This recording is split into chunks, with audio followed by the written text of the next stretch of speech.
Well, we hear in the letter from St. Peter today about Jesus putting to death in the flesh so that he may live life in the spirit. It's important to realize that Jesus did this for us.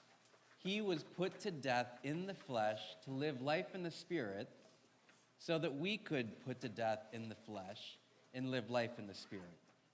Now, it's really important to know that Jesus does this, not us. We cannot do this ourselves. We do not put to death our own sin. Jesus does. I want you to think about sin as we enter into Lent. In the addictive programs, they say that it's the drug of choice, so that everybody has one. What's your drug of choice? So I want you to think about that for sin.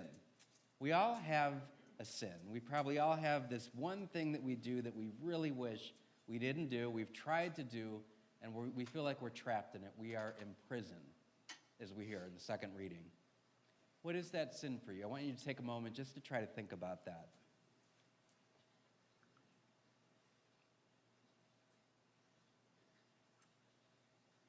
Okay, whatever that sin is, whatever our sin of choice is, or the sin that we're stuck in is, have you tried to quit it before? Have you tried to stop? Probably, right? Why doesn't it work? Why can't we stop? Well, because we, by ourselves, cannot free ourselves from sin. Only Jesus can. So we enter into the season of Lent, and it's a time to convert. It's a time to repent.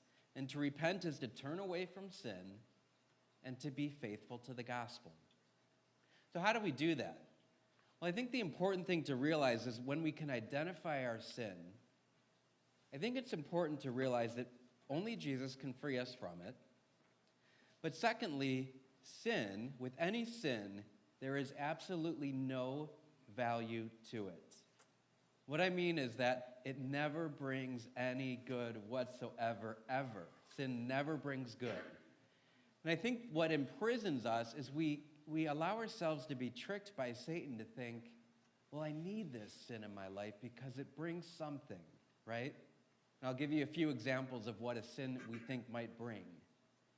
It brings me an escape, just to get out of my daily life and suffering. You might say, I like it because it helps me to relax. It's something I do to de-stress.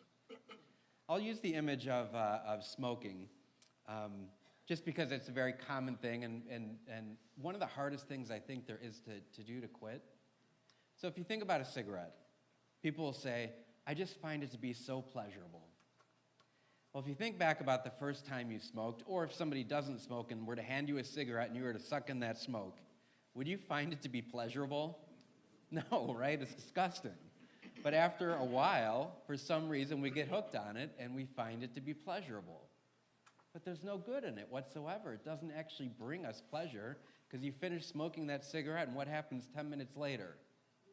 You want to smoke it again, right? What happens immediately after we do whatever our sin of choice is? We feel guilt. We feel shame. It doesn't bring us what we thought it was going to bring us, and we allow ourselves to be duped into it time after time after time. So I think with any sin of choice, with any addiction, with any sin that we are imprisoned by, it's important to know that we need Jesus to free us from it. But I think it's important to also know that he has already done it. When he suffered and died and was put to death in the flesh and now lives in the spirit, he lives in us and he puts to death in our flesh that we may live in the spirit.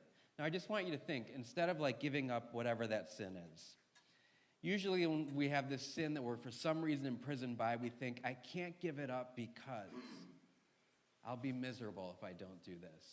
I won't get to indulge in this thing that I know I like doing, but it brings me no life, no good whatsoever. What if instead of constantly obsessing about that, what if we shifted our thought to, I'm already free.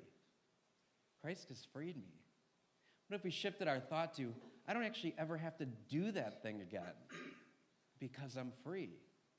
And every time the temptation comes, we don't think, oh, I'm going to miss doing that so much. but we think, I'm free. I don't ever have to do that again. Christ has set me free. So reflect on that. Think about whatever it is. What's the sin that you would love to be freed from this season of Lent? And instead of approaching it as sorrow for this thing that we are called to give up, what if we approached it as freedom? What if we approached it as, I don't ever have to do that or live that way ever again in my life because Christ has set me free? With sin, there is no advantage. It doesn't bring us any good ever in any way, shape, or form. We think it does, but it never does. It never brings us relief. It only leads us to guilt and shame.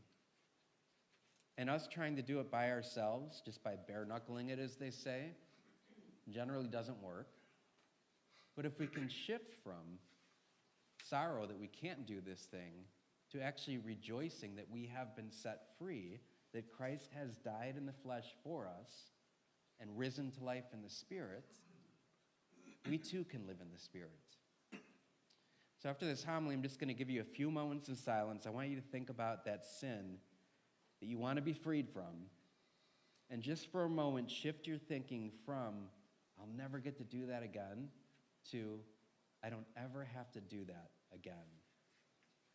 And experience the joy of the resurrected life and life in the Spirit.